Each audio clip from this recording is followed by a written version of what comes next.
Delhi high court के जज justice Sanjeev Khanna की सुप्रीम कोर्ट के जज के तौर पर तकर्रुरी की सिफारिश पर तनाज़ा मजीद बढ़ता जा रहा है। जस्टिस कौल ने chief justice of India Ranjan Gogoi को खत लिखा है। खत में कहा गया है कि सीनियरिटी को देखते हुए राजस्थान के चीफ जस्टिस प्रदीप नंद राजौग पर जस्टिस खन्ना को फौकियत देना ठीक नहीं है। जस्टिस कौल ने खत के जरिए कहा है कि कॉलेजियम के इस फैसले से एक मनफी असर होगा, जबकि हाईकोर्ट के वहीं रिटायर्ड जज कैलाश गंभीर ने जस्टिस संजीव खन्ना और जस्टिस दिनेश महेश्वरी को सुप्रीम कोर्ट का जज बनाने की कॉलेजियम की सिफारिश पर सदर जमहूरिया को खत लिखा है। खत में कोर्ट की आज़ादी पर सवाल उठाते हुए गंभीर ने एक और भूल की जानिब इशारा किया।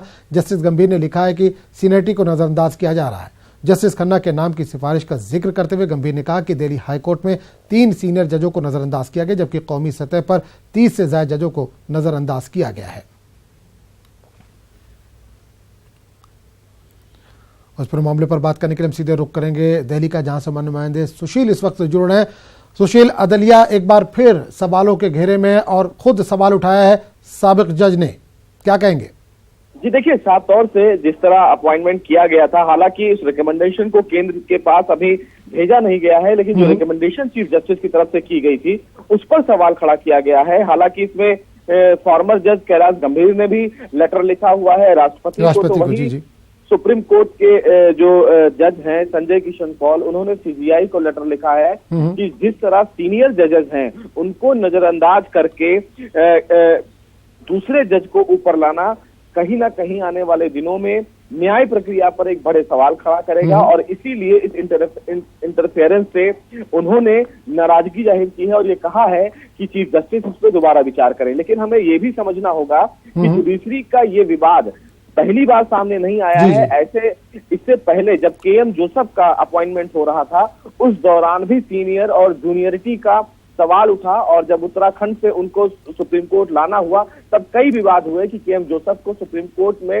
रिकमेंड ना किया जाए क्योंकि जूनियर जज हैं। तो सवाल हमेशा खड़े हो रहे हैं, लेकिन अब इसमें देखना यह है कि प्रेसिडेंट और चीफ जस्टिस की क्या प्रक्रिया होती है। लेकिन जो फॉर्मर जजेस हैं उन्होंने कहा है कि जो सीनियर हैं उनको पहले आगे बढ़ाना चाहिए, ना कि उनके जो सीनियर लिस्ट से नीचे हैं। और इसीलिए कैलाश गंभीर ने प्रेसिडेंट को लेटर लिखकर ये कहा है कि वो इस पूरे मामले में कहीं ना कहीं एक डिस्कशन करें, और इस पर उन्होंने नाराजगी जताई है। आपको बताऊं कि 10 जनवरी को सुप्रीम कोर्ट ने कॉलेजियम ने कर्नाटक हाई कोर्ट के चीफ जस्टिस दिनेश माहेश्वरी और दिल्ली हाई कोर्ट के जज जस्टिस संजीव खन्ना को सुप्रीम कोर्ट के जज बनाने की सिफारिश की थी। तभी से फिलहाल ये विवाद सामने आया है। जी सुशील, मामला 1-2 जजों का नहीं है, 30 जज जो हैं मुल्क भर में, उनको नजरअंदाज किया गया सीनियरिटी के बेस पर, ये इल्जाम भी लगाया। तो क्या कुछ और जज भी इस मामले में सामने आ सकते हैं जो सीनियर जज हैं या जो रिटायर्ड जज हैं? जी बिल्कुल, देखिए अभी फिलहाल जो और दो जज हैं उन्होंने तो फिलहाल अपना विरोध जता दिया है, लेकिन ये निश्चित है कि और भी जो फॉर्मर जजेस हैं वो फिलहाल इस पूरे मामले में विरोध जता रहे हैं।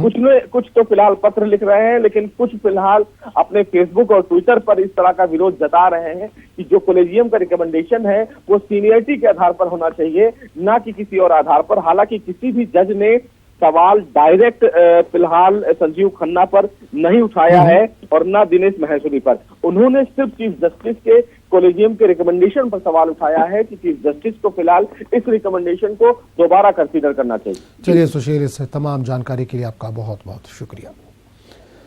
आगे बढ़ेंगे। कर्नाटक के आज़मीन हज के लिए आज कुरानंदाजी होगी। ये कुरानंदाजी बेंगलुरु में विधानसौधा के बैंक्वेट हॉल में होगी। आपको बता दें कि कर्नाटक हज कमेटी को 13,983 दरख्वास्तें मौसूल हुई हैं, जबकि रियासत का इस साल हज कोटा 6,701 है।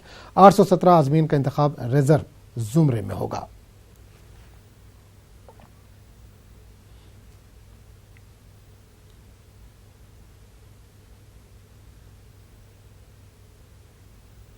इस पर मामले पर बात करने के लिए हम सीधे रुख करेंगे बेंगलुरु का, जहां से नुमाइंदे रऊफ अल्लूर इस वक्त जुड़े।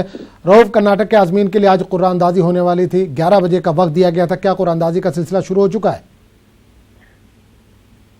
कुरानंदाजी की कुछ ताखीर से शुरू हो रही है। हालांकि आज़मीन ने बताया कि वजीर आला के आने के बाद कुरानंदाजी का प्रोग्राम शुरू होगा। अब तक रियासत के सियासी हालात भी कुछ उथल पुथल है।